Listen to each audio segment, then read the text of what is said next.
Drácula, de Bram Stoker. Capítulo 15.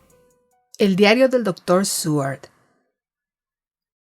Por un momento me dominó una fuerte cólera. Fue como si en vida hubiese abofeteado a Lucy. Golpeé fuertemente la mesa y me puse en pie al mismo tiempo que le decía: «Dr. Van Helsing, ¿está usted loco?» Él levantó la cabeza y me miró. La ternura que reflejaba su rostro me calmó de inmediato. «Me gustaría que así fuera». Y dijo él: «La locura sería más fácil de soportar comparada con verdades como esta. Oh, mi amigo, ¿por qué piensa que yo di un rodeo tan grande? ¿Por qué tomé tanto tiempo para decirle una cosa tan simple? ¿Es acaso porque lo odio y lo he odiado a usted toda mi vida? ¿Es porque deseaba causarle daño? Era porque yo quería, ahora, después de tanto tiempo, vengarme por aquella vez que usted salvó mi vida y de una muerte terrible. Ah, no. Perdóneme, le dije yo. Mi maestro continuó: y mi amigo, fue porque yo deseaba ser cuidadoso en darle la noticia, porque yo sé que usted amó a esa niña tan dulce. Pero aún ahora no espero que usted me crea. Es tan difícil aceptar de golpe cualquier verdad muy abstracta, ya que nosotros podemos dudar que sea posible si siempre hemos creído en su imposibilidad, y es todavía más difícil y duro aceptar una verdad concreta tan triste. Y de una persona como la señorita Lucy. Hoy por la noche iré a probarlo. ¿Se atreve a venir conmigo? Esto me hizo tambalear. Un hombre no gusta que le prueben tales verdades. Byron decía de los celos, y prueban la verdad pura de lo que más aborrecía. Él vio mi indecisión y habló. La lógica es simple, aunque esta vez no es lógica de loco, saltando de un montecillo a otro en un pantano con niebla. Si no es verdad, la prueba será un alivio. En el peor de los casos, no hará ningún daño. Si es verdad. Ah, ahí está la amenaza. Sin embargo, cada amenaza debe ayudar a mi causa, pues en ella hay necesidad de creer. Venga, le digo lo que me propongo. Primero, salimos ahora mismo y vamos a ver al niño al hospital. El doctor Vincent, del Hospital del Norte, donde el periódico dice que se encuentra el niño, es un amigo mío, y creo que de usted también, ya que estudió con él en Ámsterdam. Permitirá que 2 científicos vean su caso, si no quiere que lo hagan 2 amigos. No le diremos nada, sino solo que deseamos. ¿Y entonces? Sacó una llave de su bolsillo y la sostuvo ante mí. Entonces, pasamos la noche, usted y yo, en el cementerio donde yace Lucy. Esta es la llave que cierra su tumba. Me la dio el hombre que hizo el féretro para que se la diera a Arthur. Mi corazón se encogió cuando sentí que una horrorosa aventura parecía estar ante nosotros. Sin embargo, no podía hacer nada. Así es que hice de tripas corazón y dije que sería mejor darnos prisa, ya que la tarde estaba pasando. Encontramos despierto al niño. Había dormido y había comido algo, y en conjunto iba mejorando notablemente. El doctor Vincent retiró la venda de su garganta y nos mostró los puntos. No había ninguna duda con su parecido de aquellos que habían estado en la garganta de Lucy. Eran más pequeños, y los bordes parecían más frescos. Eso era todo. Le preguntamos a Vincent a qué los atribuía, y él replicó que debían ser mordiscos de algún animal, tal vez de una rata. Pero se inclinaba a pensar que era uno de esos murciélagos que eran tan numerosos en las alturas del norte de Londres. Entre tantos inofensivos, dijo él, puede haber alguna especie salvaje del sur de algunos tipos más malignos. Algún marinero pudo haberlo llevado a su casa, y puede habérsele escapado, o incluso algún polluelo puede haberse salido de los jardines zoológicos, o alguno de los de ahí puede haber sido creado por un vampiro. Estas cosas suceden, saben ustedes. Hace solo 10 días escapó un lobo, y creo que lo siguieron en esta dirección. Durante una semana después de eso, los niños no hicieron más que jugar a Caperucita Roja en el brezal y en cada callejuela del lugar hasta que el espanto de esta dama fanfarrona apareció. Desde entonces se han divertido mucho. Hasta este pobre pequeñuelo, cuando despertó hoy, le preguntó a una de las enfermeras si podía irse. Cuando ella le preguntó por qué quería irse, él dijo que quería ir a jugar con la dama fanfarrona. Le espero, dijo Van Helsing, que cuando usted envíe a este niño a casa tomará sus precauciones para que sus padres mantengan una estricta vigilancia sobre él. Dar libre curso a estas fantasías es lo más peligroso, y si el niño fuese a permanecer otra noche afuera, probablemente sería fatal para él. Pero en todo caso supongo que usted no lo dejará salir hasta dentro de algunos días, ¿no es así? Seguramente que no. Permanecerá aquí por lo menos una semana. Más le ha sanado. Nuestra visita al hospital se prolongó más tiempo del que habíamos previsto, y antes de que saliéramos el sol ya se había ocultado. Cuando Van Helsing vio que estaba oscuro, dijo: «Es más tarde de lo que yo creía. Venga, busquemos algún lugar donde podamos comer, y luego continuaremos nuestro camino».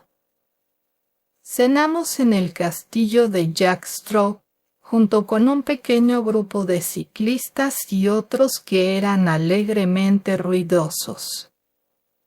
Como a las 10 de la noche, salimos de la posada. Ya estaba entonces bien oscuro, y las lámparas desperdigadas hacían la oscuridad aún mayor una vez que uno salía de su radio individual. El profesor había evidentemente estudiado el camino que debíamos seguir, pues continuó con toda decisión. En cambio, yo estaba bastante confundido en cuanto a la localidad. A medida que avanzamos fuimos encontrando menos gente, hasta que finalmente nos sorprendimos cuando encontramos incluso a la patrulla de la policía montada haciendo su ronda suburbana normal. Por último, llegamos a la pared del cementerio, la cual escalamos con alguna pero no mucha dificultad, pues estaba oscuro, y todo el lugar nos parecía extraño, encontramos la cripta de los Westenra.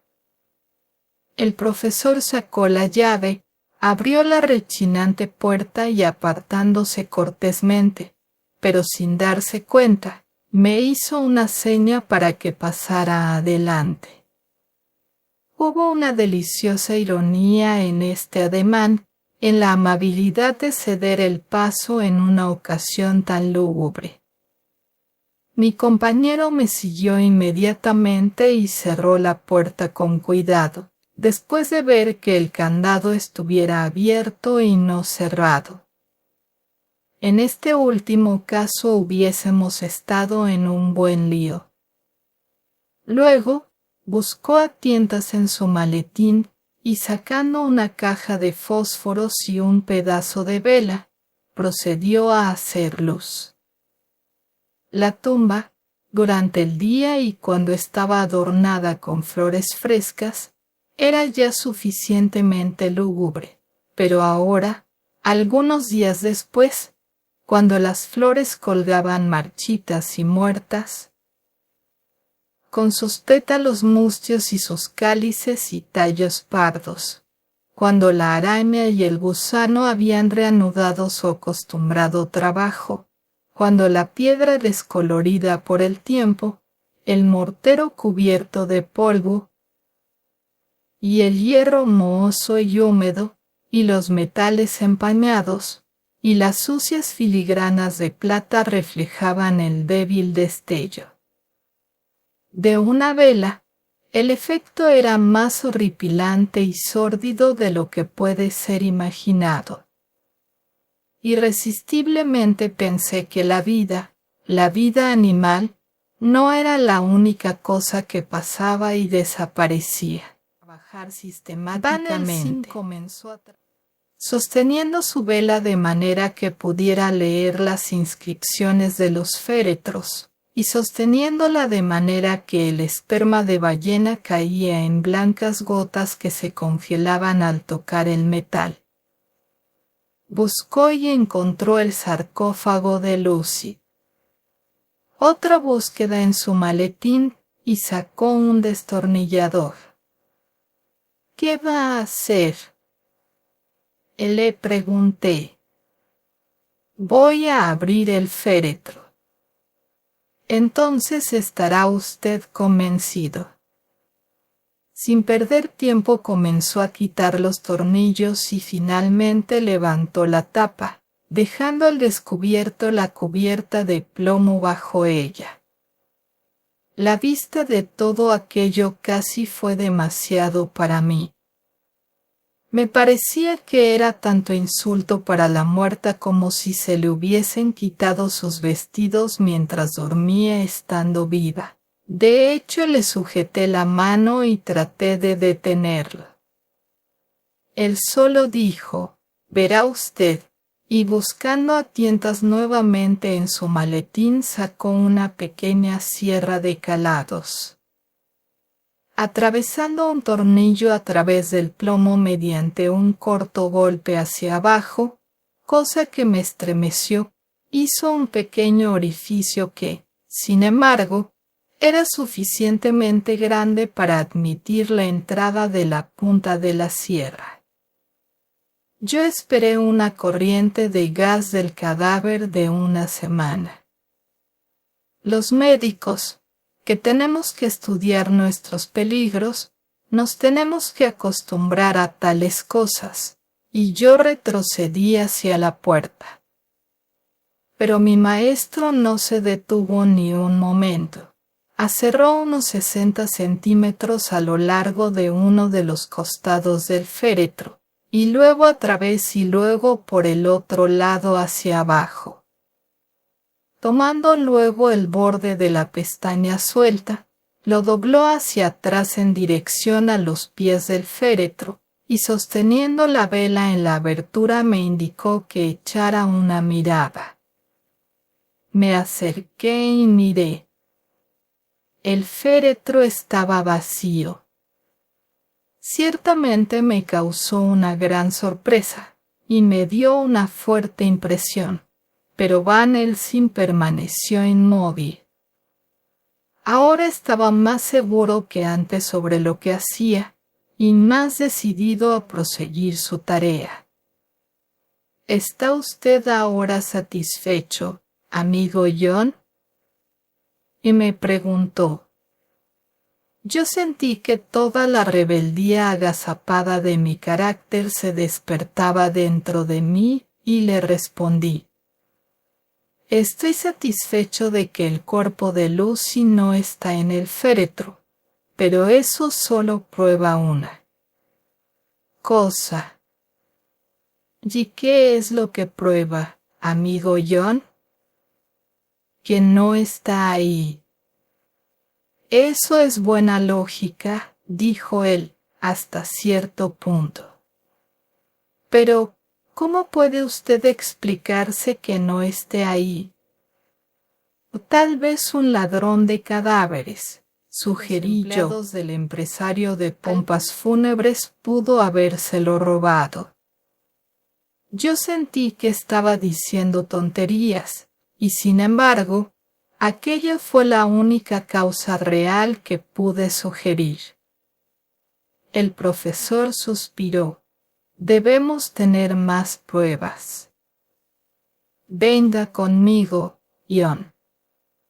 Cerró otra vez la tapa del féretro, recogió todas sus cosas y las metió en el maletín, apagó la luz y colocó la vela en el mismo lugar de antes. Abrimos la puerta y salimos. Detrás de nosotros cerró la puerta y le echó llave. Me entregó la llave, diciendo, ¿quiere guardarla usted? Sería mejor que estuviese bien guardada.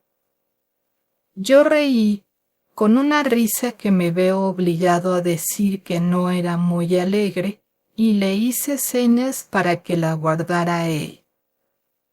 Una llave no es nada, le dije, puede haber duplicados, y de todas maneras, no es muy difícil abrir un candado de esa clase.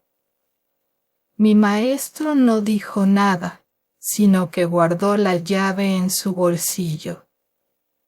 Luego me dijo que vigilara un lado del cementerio mientras él vigilaba el otro. Ocupé mi lugar detrás de un árbol de tejo y vi su oscura figura moviéndose hasta que las lápidas y los árboles lo ocultaron a mi vista. Fue una guardia muy solitaria. Al poco rato de estar en mi lugar escuché un reloj distante que daba las 12, y a su debido tiempo dio la 1 y las 2. Yo estaba tiritando de frío, muy nervioso, y enojado con el profesor por llevarme a semejante tarea y conmigo mismo por haber acudido. Estaba demasiado frío y demasiado adormilado para mantener una aguda observación, pero no estaba lo suficientemente adormilado como para traicionar la confianza del maestro. En resumen, pasé un largo rato muy desagradable. Repentinamente, al darme vuelta, pensé ver una franja blanca moviéndose entre dos oscuros árboles de tejo, en el extremo más lejano de la tumba al otro lado del cementerio, al mismo tiempo. Una masa oscura se movió del lado del profesor y se apresuró hacia ella. Luego yo también caminé, pero tuve que dar un rodeo por unas lápidas y unas tumbas cercadas, y tropecé con unas sepulturas. El cielo estaba nublado, y en algún lugar lejano un gallo tempranero lanzó su canto. Un poco más allí, detrás de una línea de árboles de enebros, que marcaban el sendero hacia la iglesia, una tenue y blanca figura se apresuraba en dirección a la tumba. La propia tumba estaba escondida entre los árboles, y no pude ver dónde desapareció la figura. Escuché el crujido de unos pasos donde había visto anteriormente a la figura blanca, y al llegar allí encontré al profesor sosteniendo en sus brazos a un niño tierno. Cuando me vio lo puso ante mí y me dijo: ¿Está usted satisfecho ahora? No, dije yo en una manera que sentí que era agresiva. ¿No ve usted al niño? Sí, es un niño, pero ¿quién lo trajo aquí? ¿Está herido?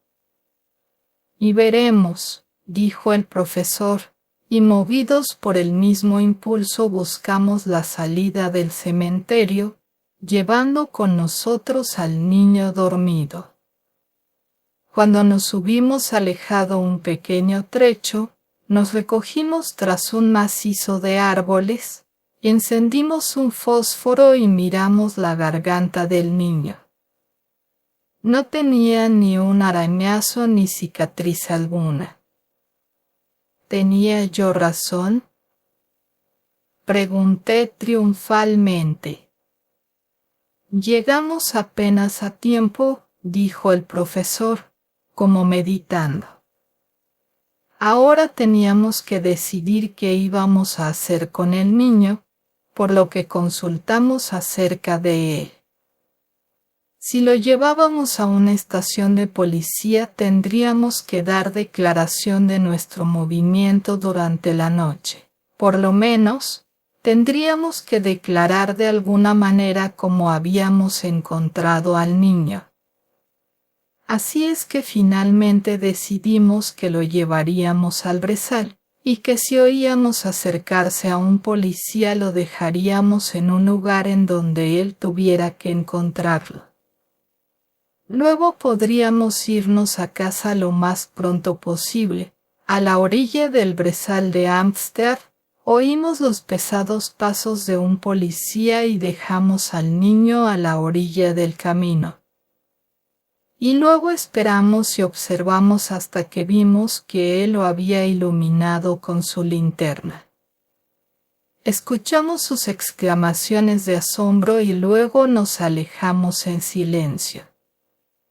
Por suerte encontramos un coche cerca de los españoles, y nos fuimos en él a la ciudad. No puedo dormir, por lo que estoy haciendo estas anotaciones. Pero debo tratar de dormir siquiera unas horas, ya que Van Helsing vendrá por mí al mediodía. Insiste en que lo acompañe en otra expedición semejante a la de hoy. 27 de septiembre. Dieron las 2 de la tarde antes de que encontráramos una oportunidad para realizar nuestro intento. Un funeral efectuado al mediodía había terminado, y los últimos dolientes rezagados se alejaban perezosamente en grupos, cuando, mirando cuidadosamente detrás de un macizo de árboles de aliso, vimos como el sepulturero cerraba la verja detrás de él. Sabíamos que estaríamos a salvo hasta la mañana en caso de que lo deseáramos. Pero mi maestro me dijo que no necesitaríamos más que una hora. Nuevamente sentí esa horrible sensación de la realidad de las cosas, en la cual cualquier esfuerzo de la imaginación parece fuera de lugar. Y me di cuenta distintamente de las amenazas de la ley que pendían sobre nosotros debido a nuestro impío trabajo. Además, sentí que todo era y no fuese el abrir un féretro de plomo para ver si una mujer muerta cerca de una semana antes estaba realmente muerta. Ahora me parecía la mayor de las locuras abrir otra vez esa tumba, cuando sabíamos, por haberlo visto con nuestros propios ojos, que el féretro estaba vacío. Me encogí de hombros. Sin embargo, permanecí en silencio, pues Van Helsing tenía una manera de seguir su propio camino, sin importarle quién protestara. Sacó la llave, abrió la cripta y nuevamente me hizo una cortés seña para que lo precediera. El lugar no estaba tan espantoso como la noche anterior, pero, cómo se sentía una indescriptible tristeza cuando le daba la luz del sol. Van Helsing caminó hacia el féretro de Lucy y yo lo seguí. Se inclinó sobre él y nuevamente torció hacia atrás la pestaña de plomo. Un escalofrío de sorpresa y espanto me recorrió el cuerpo. Allí yacía Lucy, aparentemente igual a como la habíamos visto la noche anterior a su entierro. Estaba, si era posible, más bella y radiante que nunca. No podía creer que estuviera muerta. Sus labios estaban rojos, más rojos que antes, y sus mejillas resplandecían ligeramente. ¿Qué clase de superchería es esta?, dije a Van Helsing. ¿Le está usted convencido ahora?, y dijo el profesor como respuesta, y mientras hablaba alargó una mano de una manera que me hizo temblar. Levantó los labios muertos y mostró los dientes blancos. Vea, continuó, están incluso más agudos que antes. Con y tocó uno de los caninos y el diente debajo de ellos pequeñuelos pueden ser mordidos. ¿Lo cree ahora, amigo John? Una vez más la hostilidad se despertó en mí. No podía aceptar una idea tan abrumadora como la que me sugería, así es que, con una intención de discutir de la que yo mismo me avergonzaba en esos momentos, le dije: «La pudieron haber colocado aquí anoche». «Es verdad. Eso es posible». ¿Quién? No lo sé. Alguien lo ha hecho. Y sin embargo, hace una semana que está muerta. La mayor parte de la gente no tendría ese aspecto después de tanto tiempo. Y guardé Para silencio. Esto no tenía respuesta. Van Helsing no pareció notar mi silencio. Por lo menos no mostró ni disgusto ni triunfo. Estaba mirando atentamente el rostro de la muerta. Levantó los párpados, la miró a los ojos y, una vez más, le separó los labios y examinó sus dientes. Luego, se volvió hacia mí y me dijo: «Aquí hay algo diferente a todo lo conocido. Hay alguna vida dual que no es como las comunes. Fue mordida por el vampiro cuando estaba en un trance, caminando dormida». «Oh, se asombra usted. No sabe eso, amigo John, pero lo sabrá más tarde, y en trance sería lo mejor para regresar a tomar más sangre». Ella murió en trance, y también en trance es una no muerta. Por eso es distinta a todos los demás.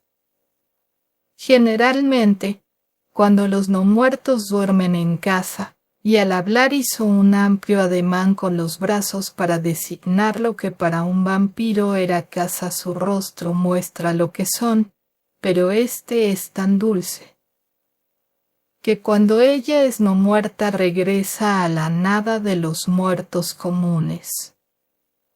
Vea, no hay nada aparentemente maligno aquí, y es muy desagradable que yo tenga que matarla mientras duerme. Esto me heló la sangre, y comencé a darme cuenta de que estaba aceptando las teorías de Van Helsing. Pero si ella estaba realmente muerta, ¿qué había de terrorífico en la idea de matarla? Él levantó su mirada hacia mí y evidentemente vio el cambio en mi cara, pues dijo casi alegre: «Ah, ¿cree usted ahora?». Respondí: «No me presione demasiado. Estoy dispuesto a aceptar». «¿Cómo va a hacer usted este trabajo macabro?». «Le cortaré la cabeza y llenaré su boca con ajo y atravesaré su corazón con una estaca». Me hizo temblar pensar en la mutilación del cuerpo de la mujer que yo había amado. Sin embargo, el sentimiento no fue tan fuerte como lo hubiera esperado.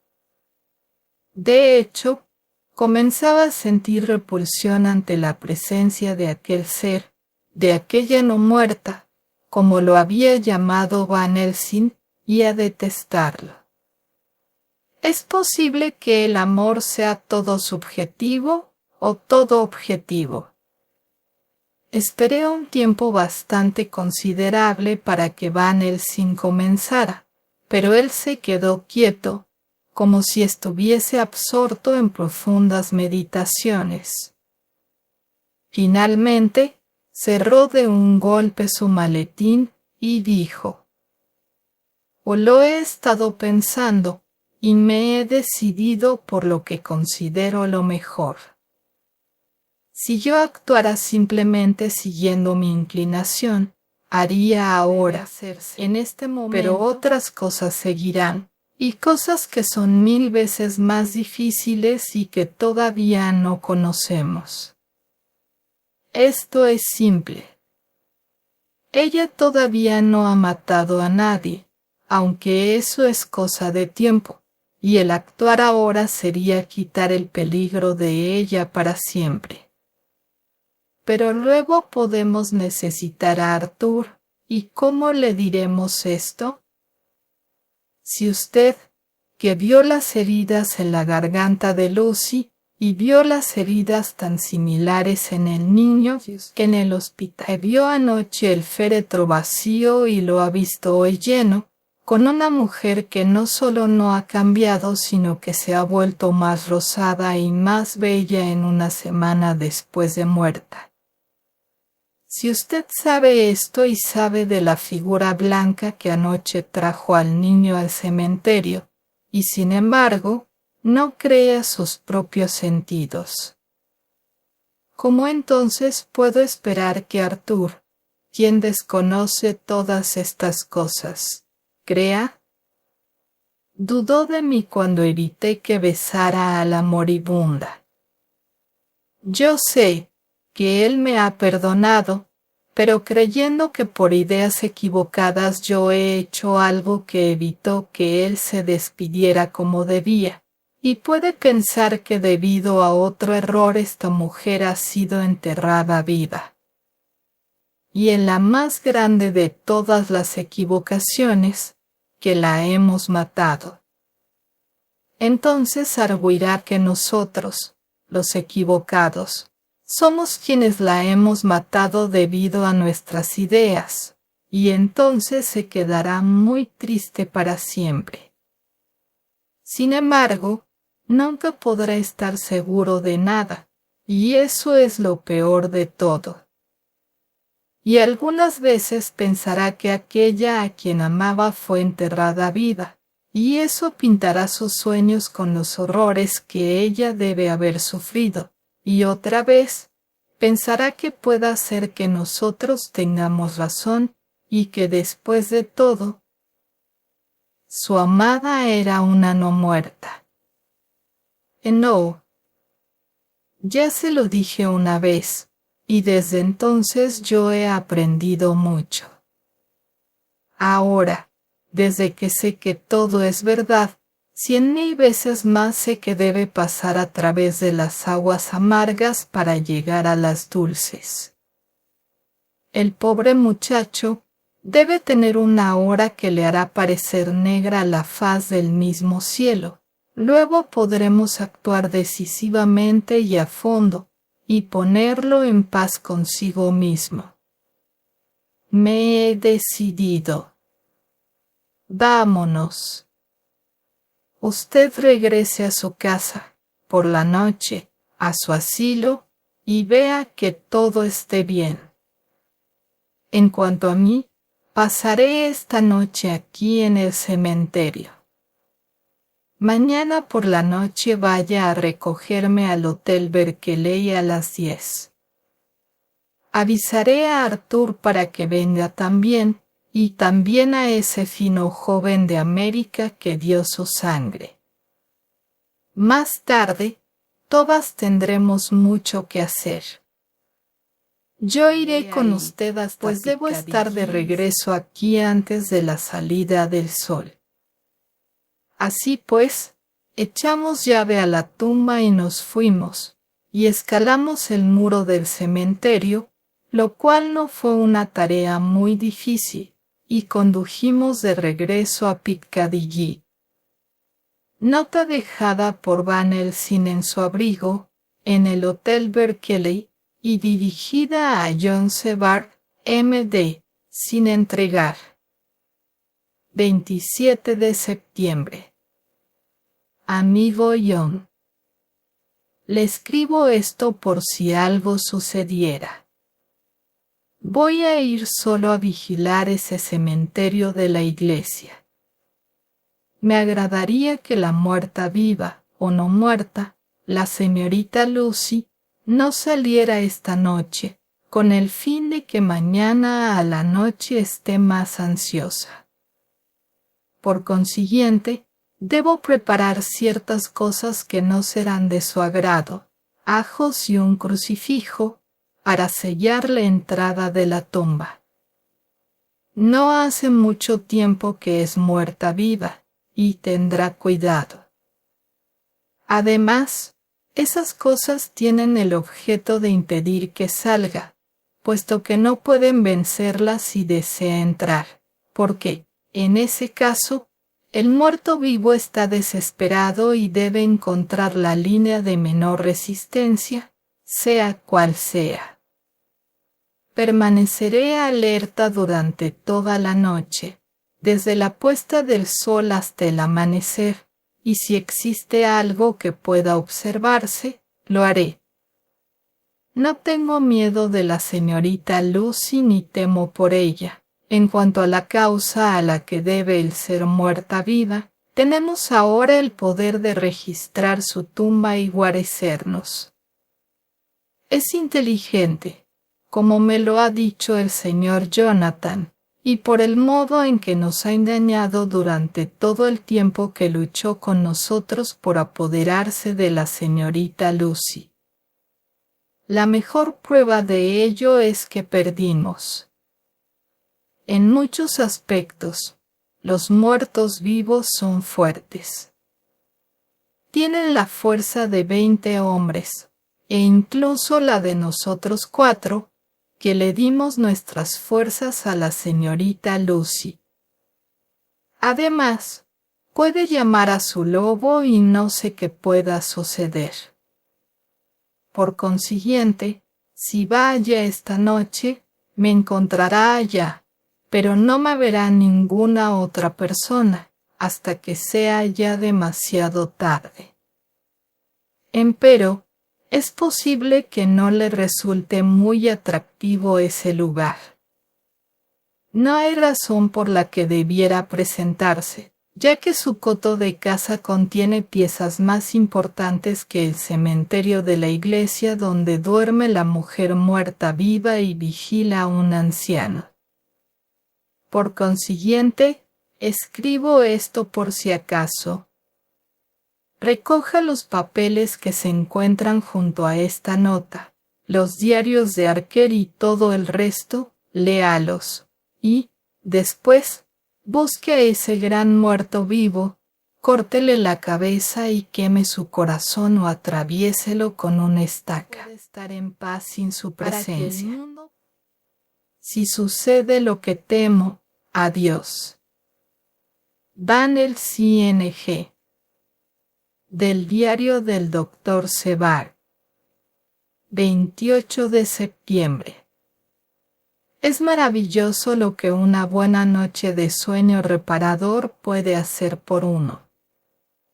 Ayer estaba casi dispuesto a aceptar las monstruosas ideas de Van Helsing, pero, en estos momentos, veo con claridad que son verdaderos retos al sentido común. No me cabe la menor duda de que él lo cree todo a pie juntillas. Me pregunto si no habrá verdad, debe haber alguna explicación lógica de todas esas cosas extrañas y misteriosas. ¿Es posible que el profesor lo haya hecho todo él mismo?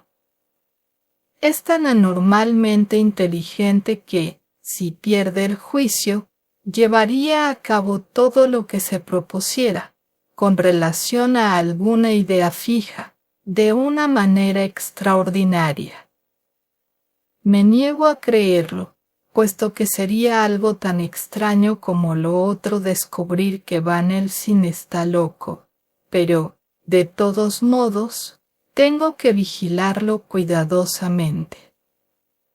Es posible que así descubra algo relacionado con el misterio.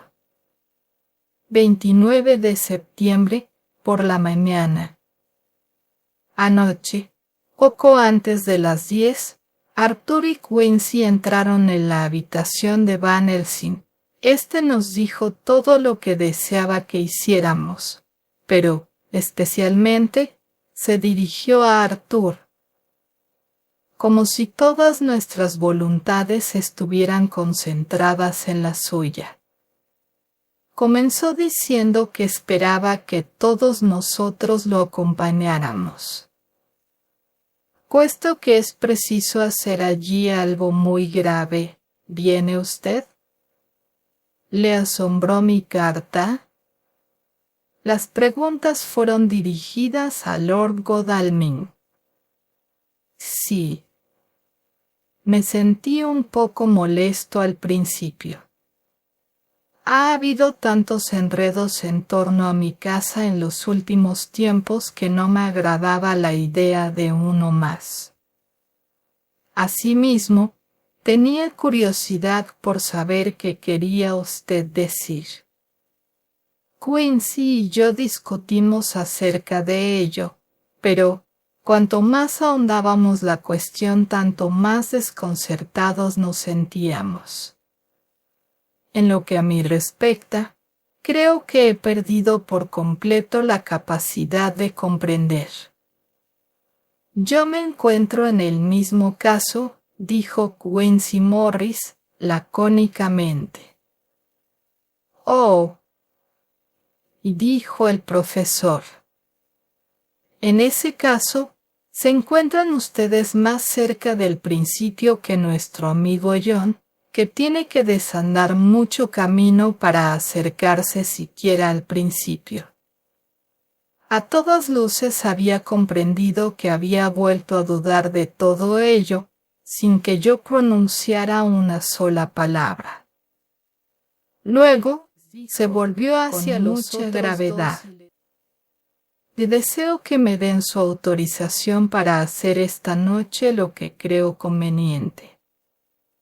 Aunque sé que eso es mucho pedir, y solamente cuando sepan que me propongo hacer comprenderán su importancia. Por consiguiente, me veo obligado a pedirles que me prometan el permiso sin saber nada, para que más tarde, aunque se enfaden conmigo y continúen enojados durante cierto tiempo, una posibilidad que no he pasado por alto, no puedan culparse ustedes de nada. Me parece muy leal su proceder, interrumpió Quincy. Respondo por el profesor. No tengo ni la menor idea de cuáles sean sus intenciones, pero les aseguro que es un caballero honrado, y eso basta para mí. Muchas gracias, señor, dijo Van Helsing con orgullo. Me he honrado considerándolo a usted un amigo de confianza, y su apoyo me es muy grato. Extendió una mano, que Quincy aceptó. Entonces, Arthur tomó la palabra. Doctor Van Helsing, no me agrada comprar un cerdo en un saco sin verlo antes, como dicen en Escocia, y si hay algo en lo que mi honor de caballero o mi fe como cristiano puedan verse comprometidos, no puedo hacer esa promesa. Si puede usted asegurarme que esos altos valores no están en peligro de violación, le daré mi consentimiento sin vacilar un momento, aunque le aseguro que no comprendo qué se propone. Acepto sus condiciones, dijo Van Helsing, y lo único que le pido es que si considera necesario condenar alguno de mis actos, reflexione cuidadosamente en ello, para asegurarse de que no se hayan violado sus principios morales. De acuerdo, dijo Arthur. Me parece muy justo. Y ahora que ya hemos terminado las negociaciones, ¿puedo preguntar qué tenemos que hacer? Deseo que vengan ustedes conmigo en secreto al cementerio de la iglesia de Kingstead. El rostro de Arthur se ensombreció, al tiempo que decía, con tono que denotaba claramente su desconcierto. ¿En dónde está enterrada la pobre Lucy? El profesor asintió con la cabeza y Arthur continuó. Y una vez allí, entraremos en la tumba. Arthur se puso en pie. Profesor, ¿está usted hablando en serio o se trata de alguna broma monstruosa? Excúseme. Ya veo que lo dice en serio. Volvió a sentarse, pero vi que permanecía en una postura rígida y llena de altivez, como alguien que desea mostrarse digno, hasta que volvió a preguntar. ¿Y una vez en la tumba? Abriremos el ataúd. De eso es demasiado, exclamó, poniéndose en pie lleno de ira. Estoy dispuesto a ser paciente en todo cuanto sea razonable, pero, en este caso, la profanación de una tumba de la que perdió la voz, presa de indignación. El profesor lo miró tristemente. Si pudiera evitarle a usted un dolor semejante, amigo mío, dijo, Dios sabe que lo haría. Pero esta noche nuestros pies hollarán las espinas, o de lo contrario, más tarde y para siempre. Los pies que usted ama hollarán las llamas. Arthur levantó la vista, con rostro extremadamente pálido y descompuesto, y dijo: Tenga cuidado, señor, tenga cuidado. ¿No cree usted que será mejor que escuche lo que tengo que decirles? Y dijo Van Helsing por lo menos cuáles son los límites de lo que me propongo. ¿Quieren que prosiga? Me parece justo, intervino Morris. Al cabo de una pausa, Van Helsing siguió hablando, haciendo un gran esfuerzo por ser claro. La señorita Lucy está muerta, ¿no es así? Sí. Por consiguiente, no es posible hacerle daño, pero si no está muerta. Arthur se puso en pie de un salto. ¡Santo Dios!, y gritó: ¿Qué quiere usted decir? ¿Ha habido algún error? ¿La hemos enterrado viva? Gruñó con una cólera tal que ni siquiera la esperanza podía suavizarla. No he dicho que estuviera viva, amigo mío, no lo creo. Solamente digo que es posible que sea una muerta viva o no muerta. Muerta viva. No muerta.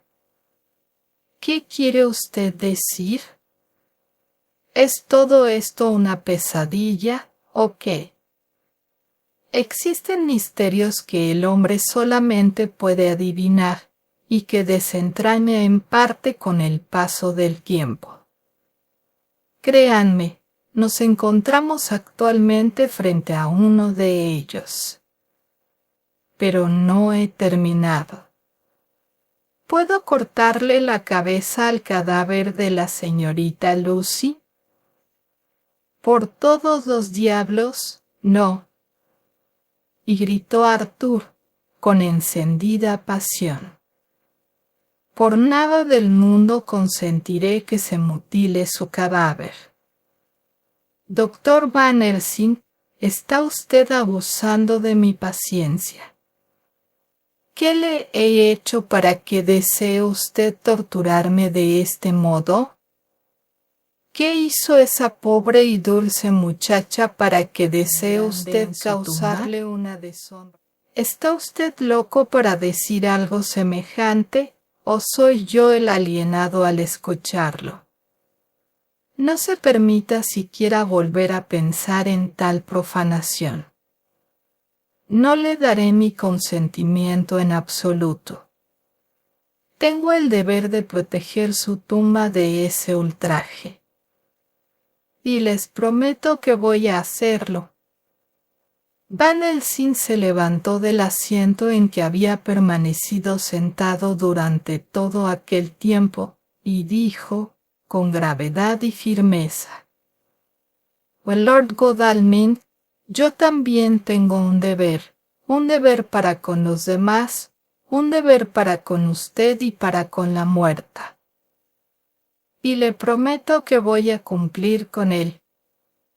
Lo único que le pido ahora es que me acompañe, que observe todo atentamente y que escuche. Y si cuando le haga la misma petición más adelante no está usted más ansioso que yo mismo porque se lleve a cabo, entonces cumpliré con mi deber, pase lo que pase. Después, según los deseos de usted, me pondré a su disposición para rendirle cuentas de mi conducta. Cuando y donde usted quiera. La voz del maestro se apagó un poco, pero continuó en tono lleno de conmiseración. Pero le ruego que no siga enfadado conmigo. En el transcurso de mi vida he tenido que llevar a cabo muchas cosas que me han resultado profundamente desagradables y que a veces me han destrozado el corazón. Sin embargo, nunca había tenido una tarea tan ingrata entre mis manos. Créame que si llegara un momento en que cambiara usted su opinión sobre mí, una sola mirada suya borraría toda la tristeza enorme de estos momentos. Puesto que voy a hacer todo lo humanamente posible por evitarle a usted la tristeza y el pesar. Piense solamente, ¿por qué iba a tomarme tanto trabajo y tantas penas? He venido desde mi país a hacer lo que creo que es justo. Primeramente, para servir a mi amigo John y, además, para ayudar a una dama que yo también llegué a amar. Para ella, y siento tener que decirlo, aun cuando lo hago para un propósito constructivo, di lo mismo que usted, la sangre de mis venas. Se la di, a pesar de que no era como usted, el hombre que amaba, sino su médico y su amigo. Le consagré mis días y mis noches, antes de su muerte y después de ella, y si mi muerte puede hacerle algún bien, incluso ahora, cuando es un muerto vivo, la pondré gustosamente a su disposición. Dijo esto con una dignidad muy grave y firme, y Arthur quedó muy impresionado por ello. Tomó la mano del anciano y dijo, con voz entrecortada: «Oh, es algo difícil de creer, pero al menos debo ir con usted y observar los acontecimientos».